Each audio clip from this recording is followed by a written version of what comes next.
Some Heroes, April 2008. There are some topics I save up because they'll be so much fun to write about. This is one of them, a list of my heroes. I'm not claiming this is a list of the most admirable people. Who could make such a list, even if they wanted to? Einstein isn't on the list, for example, even though he probably deserves to be on any short list of admirable people.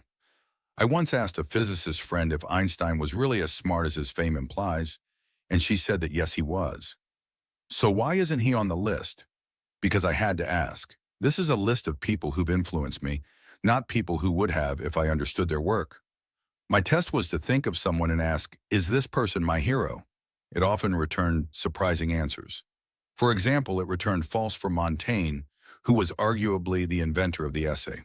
Why?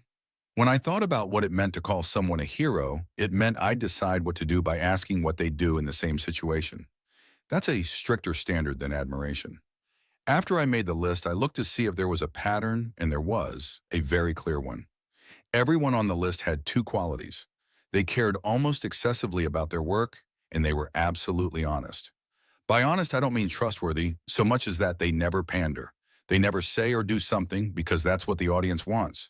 They are all fundamentally subversive for this reason, though they conceal it to varying degrees. Jack Lambert. I grew up in Pittsburgh in the 1970s. Unless you were there, it's hard to imagine how that town felt about the Steelers. Locally, all the news was bad. The steel industry was dying. But the Steelers were the best team in football when Ian, and moreover in a way that seemed to reflect the personality of the city. They didn't do anything fancy. They just got the job done. Other players were more famous. Terry Bradshaw, Franco Harris, Lynn Swann. But they played offense, and you always get more attention for that. It seemed to me as a 12-year-old football expert that the best of them all was Jack Lambert, and what made him so good was that he was utterly relentless. He didn't just care about playing well, he cared almost too much. He seemed to regard it as a personal insult when someone from the other team had possession of the ball on his side of the line of scrimmage. The suburbs of Pittsburgh in the 1970s were a pretty dull place. School was boring. All the adults around were bored with their jobs working for big companies. Everything that came to us through the mass media was A, blandly uniform, and B, produced elsewhere. Jack Lambert was the exception. He was like nothing else I'd seen. Kenneth Clark is the best nonfiction writer I know of on any subject. Most people who write about art history don't really like art. You can tell from 1,000 little signs. But Clark did, and not just intellectually, but the way one anticipates a delicious dinner. What really makes him stand out, though, is the quality of his ideas. His style is deceptively casual, but there is more in his books than in a library of art monographs. Reading The Nude is like a ride in a Ferrari. Just as you're getting settled, you're slammed back in your seat by the acceleration. Before you can adjust, you're thrown sideways as the car screeches into the first turn. His brain throws off ideas almost too fast to grasp them. Finally, at the end of the chapter, you come to a halt, with your eyes wide and a big smile on your face. Kenneth Clark was a star in his day, thanks to the documentary series Civilization. And if you read only one book about art history, Civilization is the one I'd recommend. It's much better than the drab Sears catalogs of art that undergraduates are forced to buy for art history. 101, Larry Mihalko. A lot of people have a great teacher at some point in their childhood. Larry Mihalko was mine. When I look back, it's like there's a line drawn between 3rd and 4th grade. After Mr. Mihalko, everything was different. Why? First of all, he was intellectually curious. I had a few other teachers who were smart, but I wouldn't describe them as intellectually curious. In retrospect, he was out of place as an elementary school teacher, and I think he knew it. That must have been hard for him, but it was wonderful for us, his students. His class was a constant adventure. I used to like going to school every day. The other thing that made him different was that he liked us. Kids are good at telling that. The other teachers were at best benevolently indifferent. But Mr. Mihalko seemed like he actually wanted to be our friend. On the last day of 4th grade, he got out one of the heavy school record players and played James Taylor's "You've Got a Friend to Us." Just call out my name, and you know wherever I am, I'll come running. He died at 59 of lung cancer. I've never cried like I cried at his funeral. Leonardo. One of the things I've learned about making things that I didn't realize when I was a kid is that much of the best stuff isn't made for audiences, but for oneself. You see paintings and drawings in museums and imagine that they were made for you to look at. Actually, a lot of the best ones were made as a way of exploring the world, not as a way to please other people. The best of these explorations are sometimes more pleasing than stuff made explicitly to please. Leonardo did a lot of things. One of his most admirable qualities was that he did so many different things that were admirable. What people know of him now is his paintings and his more flamboyant inventions like flying machines. That makes him seem like some kind of dreamer who sketched artist conceptions of rocket ships on the side. In fact, he made a large number of far more practical, technical discoveries. He was as good an engineer as a painter. His most impressive work to me is his drawings. They're clearly made more as a way of studying the world than producing something beautiful, and yet they can hold their own with any work of art ever made. No one else, before or since, was that good when no one was looking. Robert Morris has a very unusual quality. He's never wrong. It might seem this would require you to be omniscient, but actually it's surprisingly easy. Don't say anything unless you're fairly sure of it. If you're not omniscient, you just don't end up saying much. More precisely, the trick is to pay careful attention to how you qualify what you say. By using this trick, Robert has, as far as I know, managed to be mistaken only once, and that was when he was an undergrad. When the Mac came out, he said that little desktop computers would never be suitable for real hacking. It's wrong to call it a trick in his case, though. If it were a conscious trick, he would have slipped in a moment of excitement. With Robert, this quality is wired in. He has an almost superhuman integrity. He's not just generally correct, but also correct about how correct he is. You'd think it would be such a great thing never to be wrong that everyone would do this. It doesn't seem like that much extra work to pay as much attention to the error on an idea as to the idea itself, and yet practically no one does. I know how hard it is, because since meeting Robert, I've tried to do in software what he seems to do in hardware. P.G. Wodehouse people are finally starting to admit that Wodehouse was a great writer. If you want to be thought a great novelist in your own time, you have to sound intellectual. If what you write is popular, or entertaining, or funny, you're ipso facto suspect. That makes Wodehouse doubly impressive, because it meant that to write as he wanted to, he had to commit to being despised in his own lifetime. Evelyn Waugh called him a great writer, but to most people at the time, that would have read as a chivalrous or deliberately perverse gesture. At the time, any random autobiographical novel by a recent college grad could count on more respectful treatment from the literary establishment. Wodehouse may have begun with simple atoms, but the way he composed them into molecules was near faultless. His rhythm in particular, it makes me self-conscious to write about it. I can think of only two other writers who came near him for style: Evelyn Waugh and Nancy Mitford. Those three used the English language like they owned it. But Wodehouse has something neither of them did. He's at ease. Evelyn Waugh and Nancy Mitford cared what other people thought of them. He wanted to seem aristocratic. She was afraid she wasn't smart enough. But Wodehouse didn't give a damn what anyone thought of him. He wrote exactly what he wanted.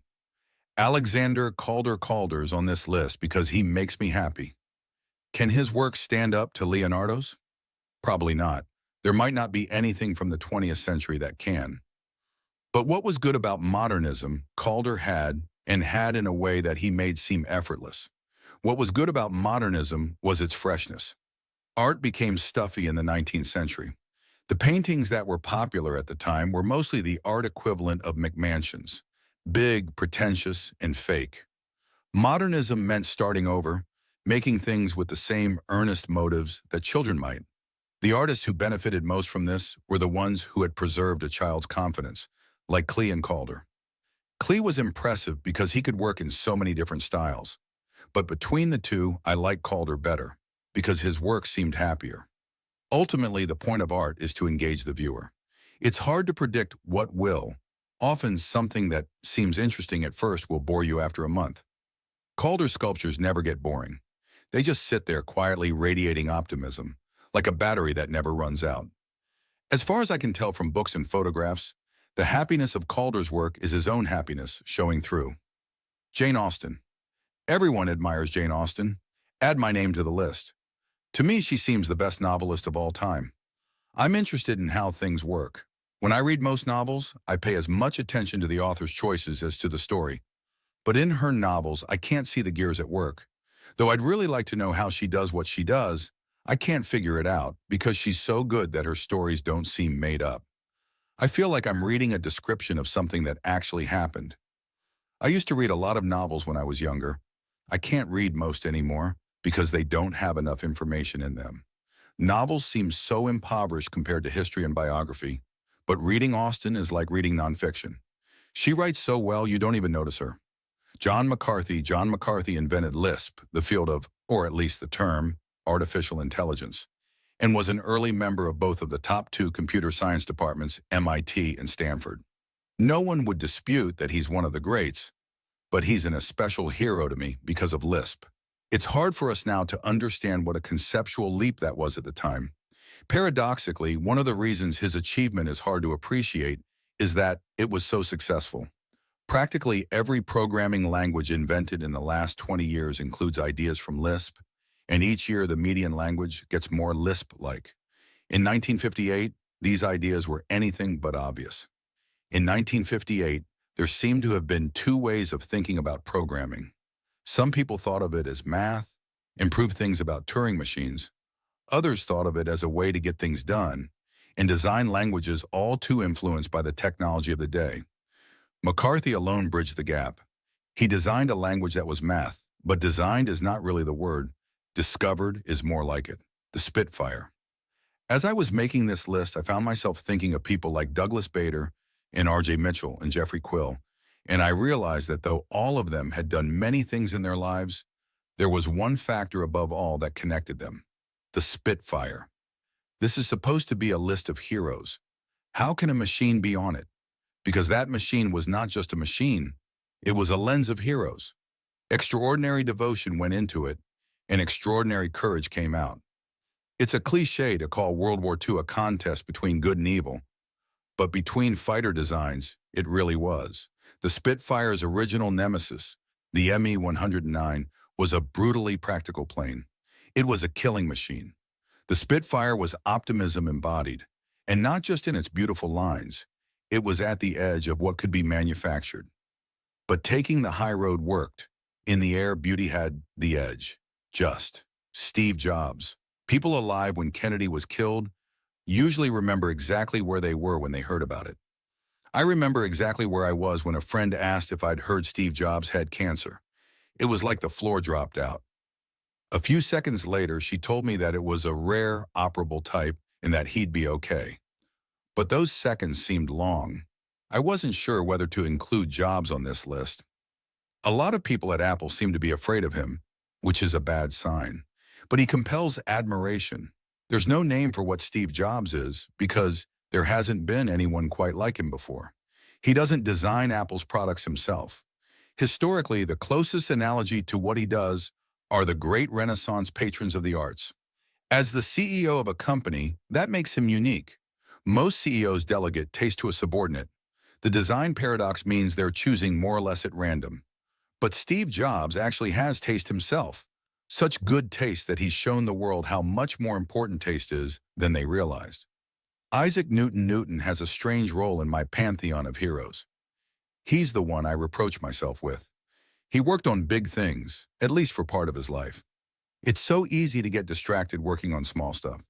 The questions you're answering are pleasantly familiar. You get immediate rewards. In fact, you get bigger rewards in your time if you work on matters of passing importance. But I'm uncomfortably aware that this is the route to well-deserved obscurity.